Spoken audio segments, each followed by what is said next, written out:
And I want you to know that operating systems is considered to be the continuation of digital design, computer organization, and then operating systems. It completes a group called computer systems. It's a knowledge group about how computers work as a tool. After that, you have algorithms and applications and programming languages and databases and so on. But the computer itself consists of the hardware and the operating system, which provides a platform for you, the user, to run your programs on or write programs on. So it turns out the operating system has a big role in I/O, has a big role in lots of things, but now we're touching on it because of I/O. So I'm actually teaching, I just finished teaching in the CS-224 course about the I/O part of operating systems. We call it the I/O subsystem of the operating system. And actually one of the most complicated and busiest parts of the operating system, and one of the places where we can lose the most performance. If I/O systems are slow, then all the good performance that we gained in the processor and the memory gets lost on I/O. So it's quite challenging.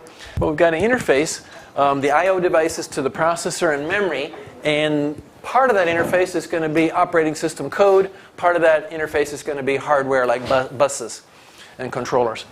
Anyway, it says there in the first bullet point, the operating system is the interface. It's the actual, agent or bridge in between the I/O hardware and the program that says I want to do I/O. So don't forget why we do I/O. We do I/O because a program is asking for something to be read or something to be written. Please open the file. Please get a keyboard input. Please look and see if anybody clicked my button on my window. Please write this to the printer, right? Those kind of things. Please send this over the network. So because programs requested things, that's one agent. And on the other end is I/O hardware. So we've got a high-level application program on one end. We've got I/O hardware on the other end. And in between, of course, we need to have some kind of a transfer agent that can translate from very high level to very low level, and that's the operating system. Operating systems let multiple programs share the I/O system. Right? The I/O systems usually use interrupts, which we showed on our very first slide, which are handled by the operating system. They take the interrupts and cause the context switches. The low-level control of a device is complicated and detailed. We don't want high-level programs to have to worry about all those messy details. So we let the device drivers, which are part of the I/O subsystem in the operating system, handle those messy details. Yes, it is complicated, but there still has to be low-level control, and that's what an I/O driver program does. It actually controls the I/O device's controller, writes into its registers, reads from its registers, manages the data flow, etc. So the operating system has to handle interrupts, which are generated by the I/O devices. And it has to supply routines for the low-level I/O stuff, which I just mentioned are called device drivers. It has to provide equal and fair access when we're sharing I/O so that it's shared and people have fair access to it. We have to protect I/O devices and activities so that they're not wrongly used from user programs that don't know what they're doing or don't have the right to access them. And it needs to schedule the I/O devices and I/O requests to enhance system throughput. For example, if I have one really big I/O request and 5 little I/O requests that'll be very short, good scheduling might say let the short ones go first and get done, and then let the big one. Otherwise, everybody will wait for a very long time while the big one goes first, and they'll all get really low system performance. So if you think about it, the average performance when I put the 5 short ones first and the one big one last is going to be much better than average performance if I put the one big one first and then the 5 short ones after that. Because the average time they wait to get their job done is low this way and very high this way. So that's called scheduling, deciding who gets to use the I/O devices. So that means that the operating system to do these tasks, and we should put underlines under them. I think I will, because there's some crucial things here that I want you to pay attention to. Whoops. Right where I wanted to write. OS must handle interrupts, must supply routines for low-level I/O. That's called device drivers. Must provide equable access to the shared I/O. Must protect those I/O devices and must schedule the I/O requests. So we've got 5 things that it does here. or is it 6? 1, 2, 3, 4, 5, 6 things that it does here, the operating system for I/O. That's just I/O. It does lots of things, but in the I/O subsystem, we've got to do those things. So one of them involved giving commands to the I/O devices through those low-level software, namely the device drivers. The device must be able to notify the operating system about its status, and that's by interrupting. And we must be able to transfer data between the memory and the I/O device. Ultimately, things that are coming into an input device are going to get put in memory, and things that are going out to an output device are coming from memory. That means that the processor never directly works with I/O. The data in memory goes out, or the data on inputs comes into memory. And then the processor says, thank you very much. That's why on our first slide, we had our architecture that looked like this. Remember, we've got processor, memory, and I/O. This one doesn't connect to that one. These guys talk, and we've already had a whole hierarchy about how that happens. And these guys talk, but these don't have a direct connection. Can anybody suggest why I/O devices and processor never directly connect? I/O says, here it is, I put it in memory for you. Processor says, thank you very much, it takes it from memory. Why don't we just send it straight to the processor? Yeah, exactly. I think the way to say it, we've already seen this, is fast, slow, forget it. I mean, this is really slow. I/O devices compared to memory and processor. Why is that? Why are I/O devices so slow? Some of them connect to humans. That's one thing. Okay, we just can't, watch too much data change too fast, or push our fingers or move our hands. But that's not the only reason. They're mechanical. They have motors that spin and heads that move for disks. There's a lot of factors that cause I/O to just be slow, whereas memory is solid state, semiconductor physics, transistors. Change the electric field, okay?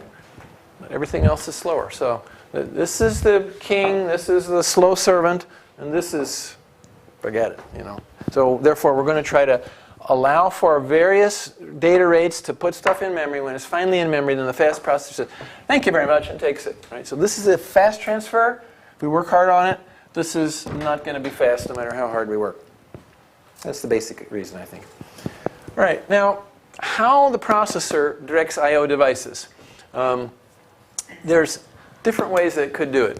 Special I/O instructions is one possibility, and those get caught by the North Bridge and say, oh, it's an I/O instruction, so that means it doesn't go to memory. Instead, it tells the I/O to do something. Or memory mapped I/O, where the loads and stores, instead of going to regular memory, go to storage locations in the controllers, like the buffers in the I/O controllers. So instead of loading into memory location 27,000, we load into I/O location 27. And it turns out to be that's a register that you write data into when you're getting ready to do a disk read or a printer write or something like that.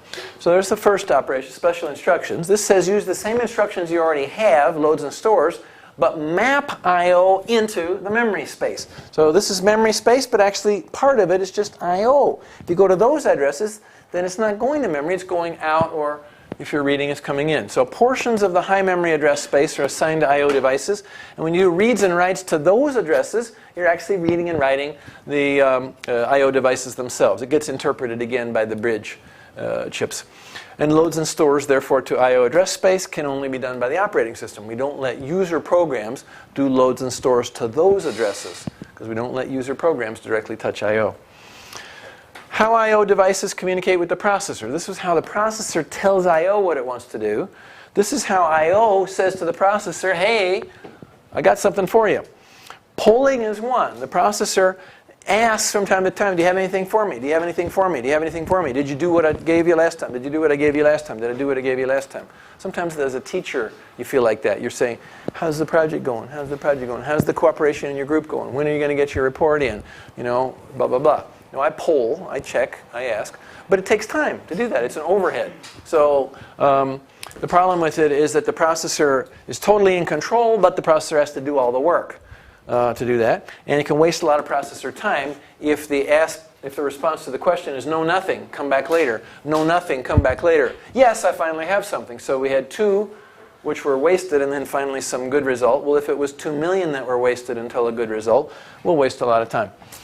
Okay, and then the last option is interrupt driven. Now in this case, the processor doesn't ask and the I/O device answer. In this case, the I/O device says, I'm interrupting you because I've got something. So it won't interrupt when it has nothing. There's no need to ask, do you have anything, do you have anything, do you have anything? Or did you send out what I gave you last time? Is it gone, is it sent out? Because I want to give you more, but I can't put it in your buffer till you tell me I emptied it. Okay, so outputs need to get pulled as well as inputs. But we could use interrupts instead, which say, I'm ready for more. I'm ready for more. I did what you asked. Okay? Or if that's an output device or an input device, I've got something for you, take it. I've got something for you, take it. And instead of waiting for the processor to ask, like in polling, the I/O device generates the interrupt and it indicates that it needs attention. So we've got 2 ways for the processor to do things and 2 ways for the I/O device to do things. Okay, now interrupt-driven I/O is asynchronous.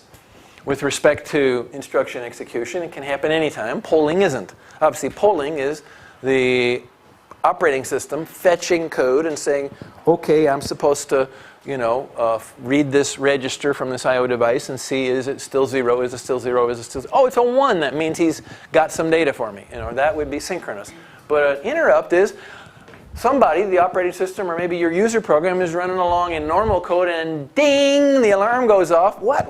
Oh, the disk said it did the read or it did the write. It's an asynchronous interrupt, untimed related execution of the instruction. So it's not associated with any instruction. It comes in from the outside.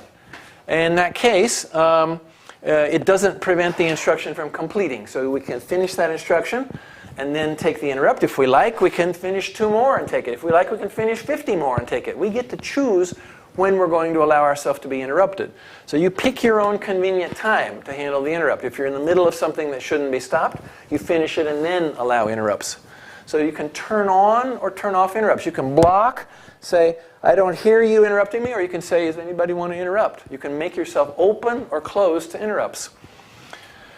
With I/O interrupts, you need a way to identify who is it. Okay, so one wire says, sir, there's a call for you. There's an interrupt for you. Well, who is it? Is it the printer? Is it the hard drive? Is it the power supply? Is it the USB bus?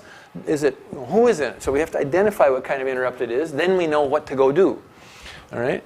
And then also, interrupts can have different urgencies. Some can be very important, and some can be medium, and some can be rather unimportant. The printer's out of paper is not a high priority interrupt. Okay? So we need to prioritize them. So we need, therefore, probably some kind of an interrupt controller device, like a priority encoder, for example. That would solve this problem. Remember priority encoder from CS-224? Now, if you use interrupts, you get some nice advantages. You relieve the processor from having to continuously ask, are you done? Are you done? Can I give you some more? Are you done yet? Come on, when's your buffer empty? You don't have to do that anymore. The only time to suspend the user program is during the actual transfer of the I/O data, because we don't have to poll anymore. Okay? The disadvantage of I/O interrupts, though, is that you need special hardware. You need an interrupt controller. You need to have an interruptible processor. You need to indicate which I/O device is causing the interrupt. You need to save the address that you were running and push that away so that the processor can have interrupt handling code come on. So you have to service the interrupt, and that takes some overhead. Now, we mentioned priorities. All processors have a hardware way built in to let interrupts be assigned priorities, and even to turn them on and turn them off. Okay? And that's what was shown here for MIPS. Priority levels can be used to direct the operating system about which interrupts we should service and which ones we should not service. Not service means block it. Sorry, I don't hear you interrupting. I'm not going to do anything for you now. Maybe later. So there's a MIPS status register, which you can see has got an 8-bit mask for interrupts. If I put 0, 0, 0, 0, 0, 0, 0, 0 here, I'm blocking all my interrupts. I don't allow anybody to interrupt me. If I put 1, 1, 1, 1, 1, 1, 1 here, I'm allowing all interrupts. Okay? And You can set it for user mode, exception level, interrupt enable. This turns them all off, I guess. There's a single bit here which turns them all off. If interrupt enable is 0, nobody can interrupt.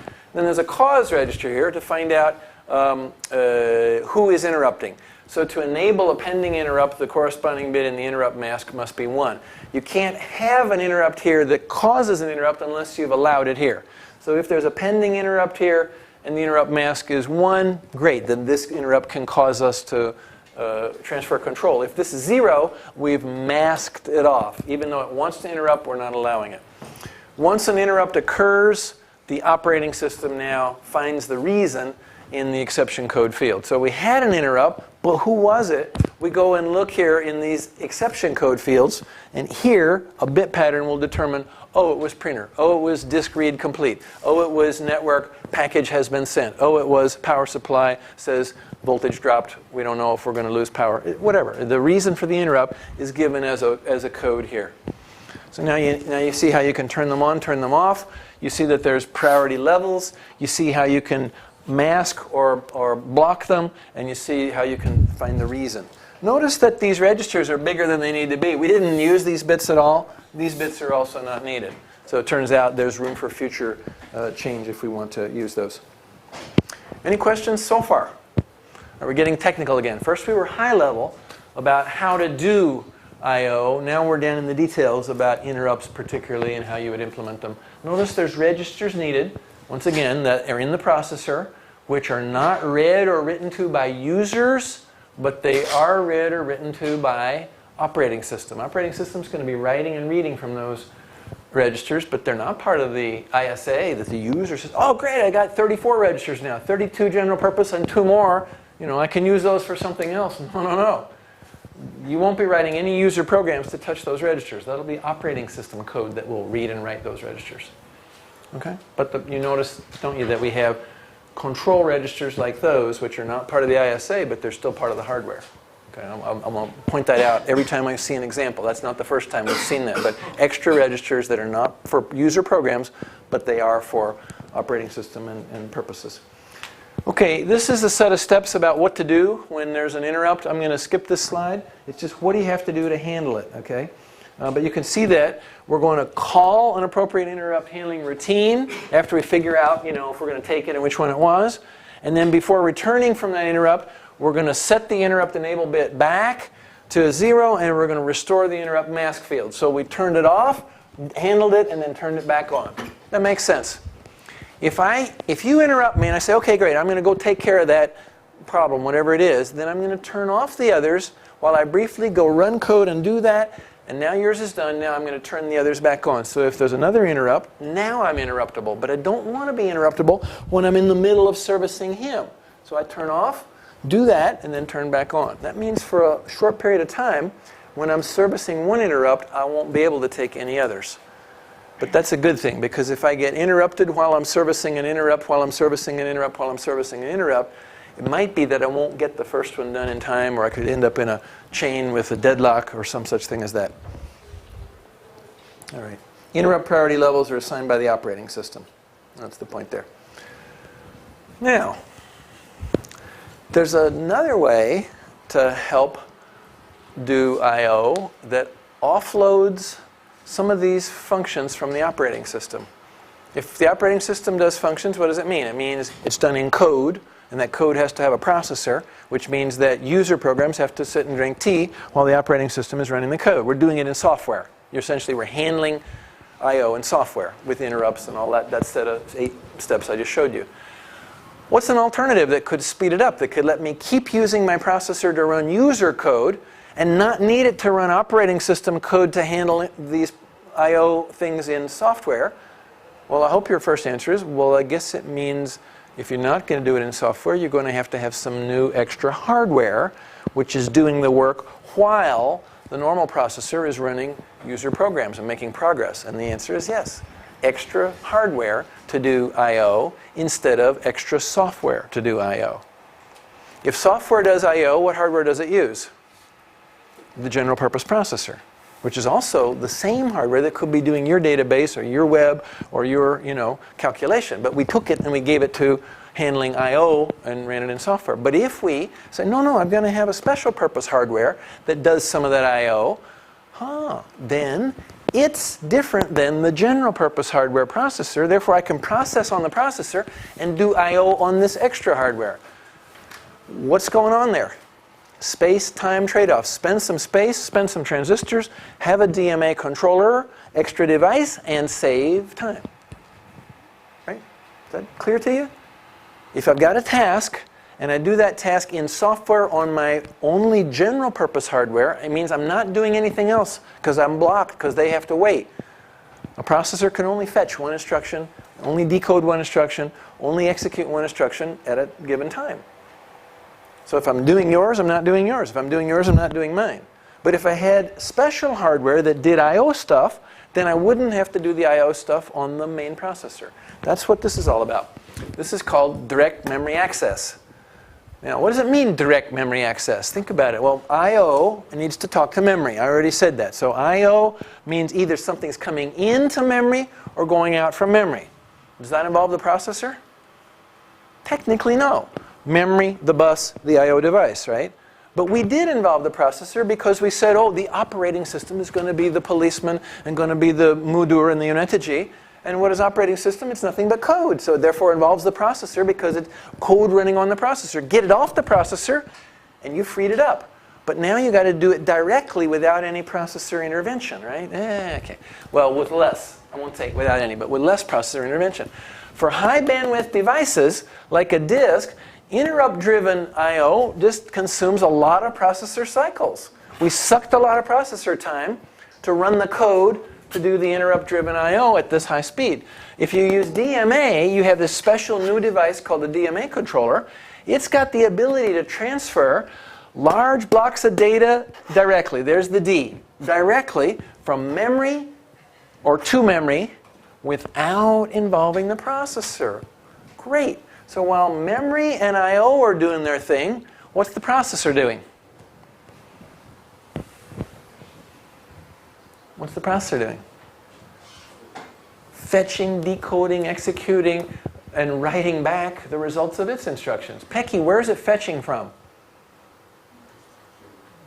Oh, if you say memory, Bidaka, whoa, we got one memory, and now you're telling me the processor wants to use it, and you're telling me the DMA wants to use it? Sounds like Chakishma. That's the wrong answer. Where's the processor getting its instructions from? Cache. That's right. As long as we have cache hits, the processor can work very nicely out of cache, both reading and writing, and not bother the main memory, which means I have a free resource, which means I could be doing the I/O at the same time as execution. Got it? I/O is transferring from input and outputs to the main memory. Processor saying me and cache were great until a cache miss. Oh, a cache miss says I need to go to main memory. Hey, whoa, wait, there's a Chakishma. That's going to lose some performance, isn't it? Yeah, there'll be some performance loss when they both need to use the same resource at the same time. How often is there going to be a cache miss? We hope not much, less than 1%, right? Remember, all our cache targets are for high hit rates, low miss rates. Okay, so that's what's going on here. The DMA controller manages the entire transfer, which means the processor doesn't, possibly thousands of bytes in length, arbitrating for the bus. That means getting the bus and making sure that it's coordinated with who's talking on it. When the DMA transfer is done, the DMA controller interrupts the processor. Ding! Hey, it's done. All the work's done. Just Haber and Olson. You know, it's like the Daily News. Ding! You have mail. What's it say? Oh, it says you transferred that whole block for me. Thank you so much. Processor doesn't have to do it because the DMA controller did it.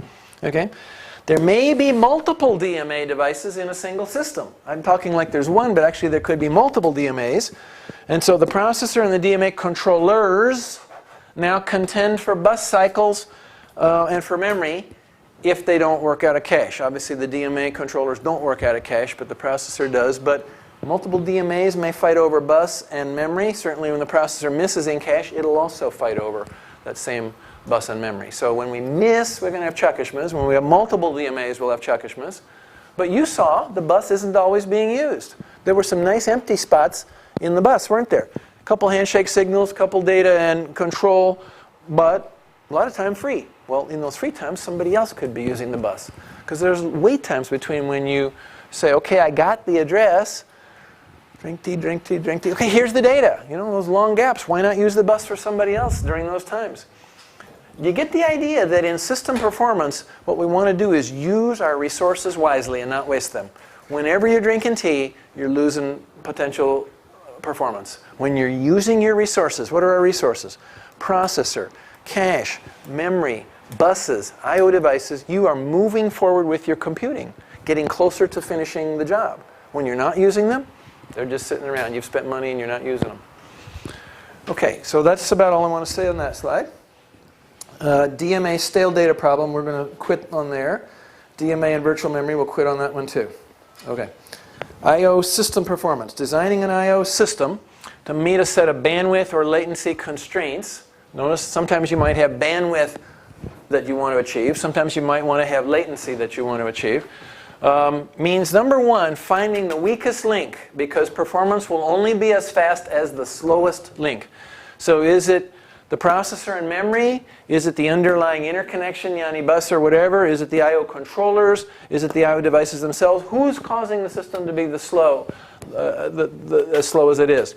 Then reconfiguring, changing, improving, modifying, fixing, speeding up, whatever, the weakest link to meet the bandwidth or latency requirements. In other words, if I don't meet this, who's the problem? Fix the problem. Maybe now I meet it, or maybe now it's a different one that's holding me back. So I'm in fixing the weak link in order to get this target. Determining requirements for the rest of the components once the weak link meets it in order to maybe reconfigure them to support that latency or that bandwidth. That's the idea here. So we're going to give an example. This is going to be the kind of the closing example for the I/O. There's a disk workload, and when we go to the disk, we do 64 kilobyte reads and 64 kilobyte writes. And the user program, every time you go and do a disk operation, runs 200,000 instructions. The user program runs 200,000 instructions per I need to use disk. Okay, so disk reads and writes are not too frequent, but not too infrequent. And let's say that the processor can do 3 billion instructions per second, and it averages about 100,000 instructions in the operating system when you request an I/O. Got it? So now we've got this idea that the user program runs about 200,000 instructions, and it says, I need a disk, and that switches to the operating system, and to do it, it runs 100,000. Right? So there's 300,000 instructions in order for every I/O. 100 to actually do it, and 200 that are not disk reads and writes that are other things. So its frequency is defined here, its length is defined here. The maximum disk I/O per second of the processor is what? That's the question. How many of these can I do per second? Well, I know how many instructions it takes to call one, and I know how long it takes to execute, so I think you can see that it takes 300,000 instructions on the processor, 200,000 in user code, and another 100,000 in operating system code for each disk I/O. So how many can I do in a second? What's the maximum rate that I could say, I want a disk I/O, I want a disk I/O, I want a disk I/O? Well, it's this. The instruction execution rate divided by instructions per I/O. So instructions per second divided by instructions per I/O is going to give me I/Os per second. Let's do that on the board here. Instructions per second divided by instructions per I/O equals, obviously, those two take each other out. This comes up the top. It ends up being I/Os per second. So we can do, as you can see here, 10,000 I/Os per second. If I have a 3 gigahertz processor, which is what it says, 3 billion instructions per second, and every I/O takes 300,000 instructions, then I can do 10,000 I/Os in a second. That's the best this processor could do. Question is, have I got a system that can do 10,000 I/Os per second or not? Maybe I'll have a normalize and I'll say, no, slow down, that's too many for me. So now we're going to, remember what it said? Analyze the chain, find the weakest link in the chain. So the processor is capable of generating this many I/Os per instruction. Any questions about this first little math? Everybody understand this? Any questions at all about this? I'm going to expect you to be able to do this, so that's why I'm asking. So if you can't do it now because there's something confusing, it's a great time to ask a question. So far, so good? That says this, 3 billion instructions per second. That says how many instructions until I ask for an I.O. That says how many instructions it takes to do the I.O.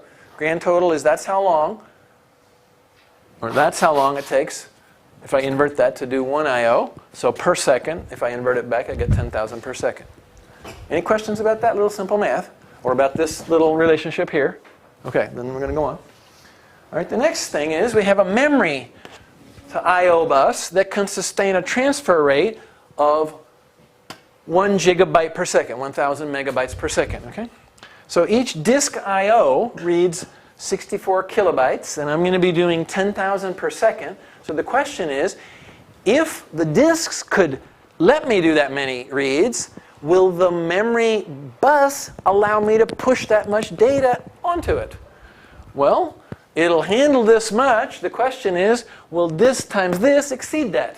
Yes or no? Because maybe the bus can't handle that much data that fast. So we're going to analyze this. Is this the weakest link?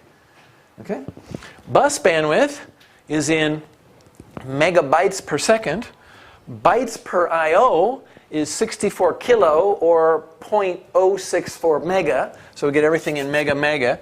This is, or just leave it in powers of 10. Divide, and you can see that the bus says I can transfer enough data to support 15,000 I.O.s per second. So we say our bus is Gaya Yaterli. The processor, the most it can generate is 10,000. The bus says, hey, I'm good for 15,000. No problem here, Abby. Okay, so far so good. Now the question is, can the disks support this much I.O.? Right? So the bottleneck is not here. If you want to do more I.O.s per second, this says I'm good for it. This one says I can't do it. So we'd have to speed up this. We'd have to do what? Change this or shrink this or this, right? That's how you would get more processor requests for I.O. The bus says, hey, I'm good. I can handle 15,000. So far so good. Any questions about this? You following me? We're doing exactly what this slide asked for. We're going down one by one and checking for the weakest link. There's a game show, isn't there, called Weakest Link? You ever watch that? Yeah, when you answer the question wrong, you're off. But actually, they vote you off. Your competitors vote you off. Okay. All right. Now the next question is,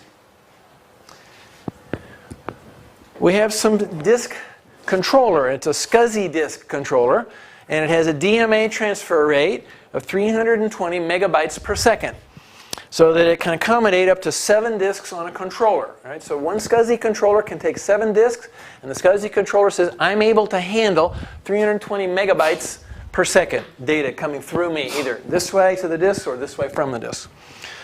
Disk drives have a read-write bandwidth of 75 megabytes per second. That's the disk drive itself. And an average seek plus rotational latency of 6 milliseconds. So seeking and spinning takes 6 milliseconds. Once you get there, then it can support this bandwidth. But there, of course, there's some latency before the throughput. What's the maximum sustainable I.O. rate, and what is the number of disks and SCSI controllers required to achieve that rate? What's the maximum sustainable I.O. rate? Well, it's clearly not this, because my processor already said that's the best I can do. So, but to do that, I'm going to need a whole lot of disks, all spinning data or all taking data, and a bunch of SCSI controllers in order to do that, aren't I? So let's figure that out. Okay, my processor can do 10,000 I.O.s per second. My bus can handle 15,000 I.O.s per second. And every I.O. controller, these SCSI controllers, say I can push 320 megabytes per second, and every disk says I can support 75 megabytes per second.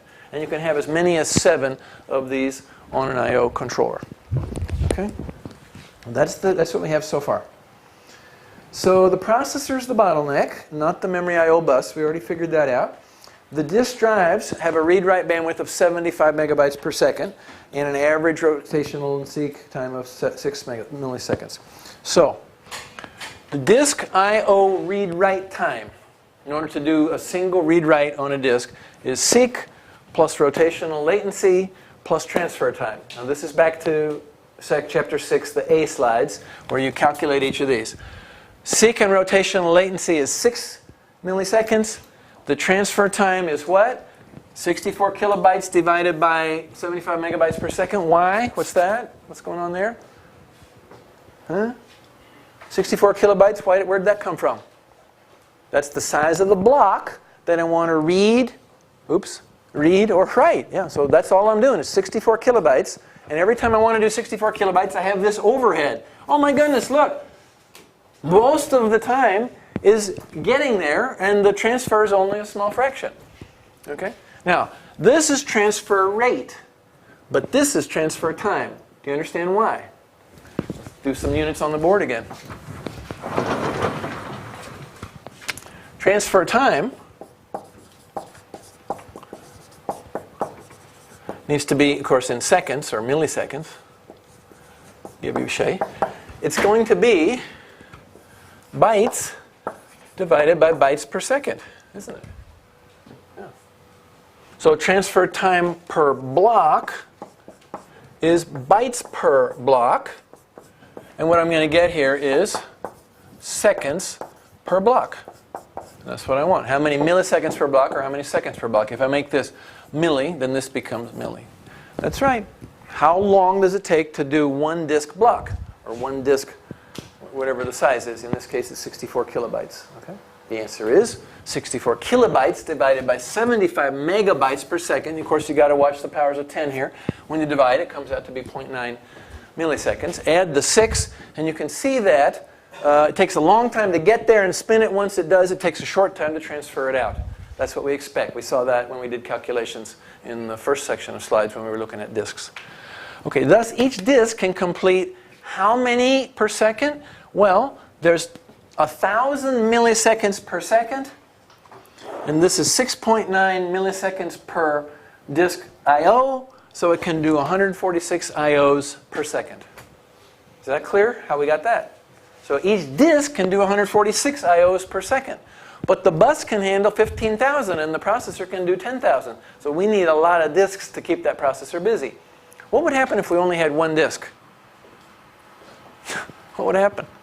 Processor says, I'm ready to give you 10,000 per second. And the disk says, please don't do that. You're going to kill me. I can only do 146 per second. We need to have a lot of disks, right? So while I give you one, and you're spending 6 milliseconds just spinning and finding and getting the head there, I can give you one, and you one, and you one, and you one, and you one. And then I come back, and guess what? You've got data, you've got data, you've got data, and I can get, yeah. Okay, that's how we're going to do it. We're going to give disk reads and writes in parallel. Not one disk, but many disks. Okay, so to satisfy the processor for this 10,000 I/Os per second, keep it busy, keep it fed with disk data or disk writes, I need to have 69 disks. See? 10,000 divided by 100. Each disk can do 146 per second. So therefore, with 69, I can generate or take 10,000 I/Os per second. Okay, so I need 69 disks. Well, that's not going to fit on one SCSI controller. I can't put 69 disks on one, can I? I can only put up to 7 on one. So I'm going to need, therefore, 10 SCSI controllers. And now the question is, with the 10 SCSI controllers and my 69 disks, is the data rate that I'm pushing going to be handleable by the controllers? The disk transfer rate is the transfer size divided by the transfer time. The disk transfer rate is 9.5 megabytes per second to transfer one 64 kilobyte block in 6.9 milliseconds. Is that going to exceed what the disk is capable of? No. Disk is capable of 75 megabytes per second. Is that going to exceed what the SCSI controller is capable of? No. What if I put 7 of them on one SCSI controller? Is that going to exceed what the SCSI is capable of? 7 times that is almost 70 megabytes per second. Will that overwhelm my SCSI controller? No. It can do 320.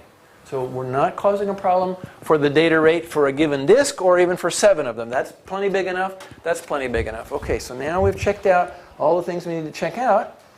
And we find out that the 7 disks won't saturate either the SCSI controller, which has a maximum transfer rate of 320, or the memory I/O bus, which can do 1,000 megabytes per second. Therefore, this means that with the 69 disks on 7 SCSI controllers, we're able to do how many I/Os per second? 10,000. No, yeah, 10,000, the number that the processor can generate. Okay, wow. We just did a full tour all the way through the system. Memory bus bandwidth, processor's capability to generate these, controllers' ability to handle the data, disk's ability to do it, how long it takes for each disk. And what we did in this example, if you notice, is we connected the information from Chapter 6, the A group of slides about disks, with the information from the Chapter 6 B group of slides about I/O, because disk is I/O. All right, that's one worked example. The second one I'd like you to look at is in your book. A little bit more high performance worked example from a little bit more modern system. It actually talks about a very high performance system. I forget the reference, but go through that one too. Look and see how I/O system performance is analyzed. Obviously, I don't have to say it, it's pretty obvious, this is quantitative, this is numerical, this is analytical, this is engineering kind of stuff. Your brains are good at this sort of thing, so all you need is a little practice, a little bit of warning, a little bit of teshvik, and that's what I've done here, is I hope I've given you practice and warning and teshvik to be prepared for this kind of question, okay? So, I/O system performance questions. All right. Any questions now about anything? I'm just about done. I think there's about 2 slides left, maybe even less than that. No slides left. So there we go. That's the end of our section 6, chapter 6 slides is with a nice I/O performance example, bringing together the information that we've talked about: buses, controllers, operating system. Was the operating system part of this example? Was the operating system part of this example? It was. Yes, it was. Right here. 100,000 operating system instructions, because we're doing it in software. In order to manage, yes, the OS was part of it. The user program was part of it, right? We've got device controllers that were part of it. These DMAs. We got the whole thing. We've pulled together an entire computer operation here and done an analysis of it to find out what's the maximum system performance we could get. All right. Now, what would happen if we found out that not the processor, but the controllers were the problem? SCSI controllers can't handle the data that we're trying to push through. It's too much. It overwhelms the controller. What would we do then? What would you do?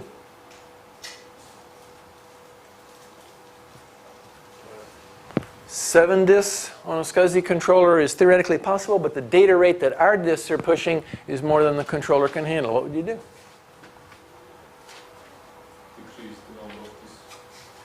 Yeah, maybe put 5 or 6 or 4, and that's going to mean you need more controllers, doesn't it? You spread the 70 disks out differently. Okay, let's say that the memory bus was the problem. It couldn't handle 10,000 transactions per second. Then what would you do? Second bus? What's another option? Yeah, that's right. A great answer is when you have too much load on a resource, double the resource. What's another possibility? Speed it up. Pay for a higher performance system bus. What's another possibility? Let's say its performance maximum was 8,000 transactions per second. Then that becomes the Darbois. Right now, we're working for 10. Why? Because the processor is the Darbois. If instead of the processor being the limit, let's say processor had 15,000 and memory bus had 10,000, then the memory bus is the limit. Unless you change your memory bus system yeah, okay. Somewhere there's going to be a Darbois. Somewhere there's going to be a limit, which is the best you can get unless you invest more money or change your system architecture, right? Okay. What if the SCSI controllers are really expensive, so you don't want to have more of them with less disks per controller? Then what would you do? Zaten 10 of them is killing me on budget-wise. I don't want to have more than 10. I don't want to go to 20. What would you do then?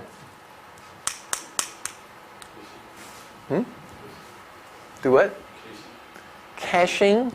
Yeah, but these are disk reads and disk writes. I mean, you're going to write to the disk. What good is the cache? It's supposed to be on the disk. If you're going to read from a disk, you've got to read from the disk. I mean, so understood, even if it's in a cache, it's still the same amount of data, isn't it, going out?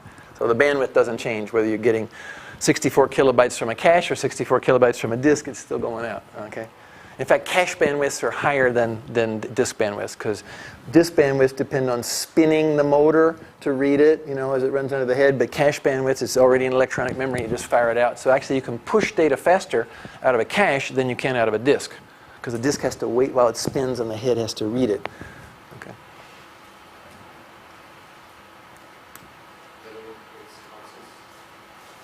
some kind of parallel again, like Ur suggested. That's a possibility. Another possibility is reach into your wallet and say, I'll buy a higher speed SCSI controller. Instead of 320 megabyte limits with 7 disks, I'll buy the 500 megabyte limit for 7 disks. Okay, so you don't get more of them, but you pay for higher quality, more performance. Yeah, okay, there's options no matter what it is. Now I'm going to tell you something very interesting. Most of you, as computer engineers, will go out and get hired for jobs in government or private industry, and guess what? When there's hardware purchasing questions and hardware performance questions, they're going to say, okay, Mrs. Computer Engineer, okay, Mr. Computer Engineer, look, here's our problem and here's our budget. What should we do? Yeah, how should we spend our money wisely so that the system works better? Here's the budget that we have. Or here's what the 3 different salesmen are saying. Here's what their plan that they're pushing, but they're all different. I don't know. The manager said, I didn't get an engineering education, so what should we buy? This one says this at this price. This one says this at this price. This one says this at this price. You're going to be the ones they look to for some intelligent information, maybe even answers to those kind of questions. Right? That's the job of a computer engineer, to know how to spend the money to get the performance that's needed by your operation to invest in the computer system. Because our job is to know all about computers. How they work, what makes them fast, what makes them slow, how to program them, how to change them, how to upgrade them, how to do everything. So that's our job. So that's why you take CS-223, 224, and 341, is to help you understand systems, computer systems. It's also why you take software courses, database courses, language courses, etc., to help you become a complete engineer to handle whatever comes down the pipeline. But I promise you, they're not going to go to the management, they're not going to go to the advertising department, they're not going to go to the production people to say, what should we spend our money on for computers? They're going to come right to you, because you're the computer engineer. They won't go to the electrical engineers, they won't go to the industrial engineers. Certainly won't go to the theater majors or the English culture studies or American culture studies majors. They're going to come to you, the computer engineer. Say, what should we buy? How should we spend our money? What do you suggest? Between these 2 offers from the salespeople of 2 different company A and B, what do you think? Okay? Your opinion needs to be intelligent and accurate and wise and valuable. Okay. Thank you for your attention. I'm not quite sure if we'll have class on Friday or not. There'll be an announcement. I'll send an email if we're going to have class on Friday. Right now, if you don't have class on Friday, then my request is, of course, work on your project and be active and use the time for your group to get your project done. Okay, Guru Shurus.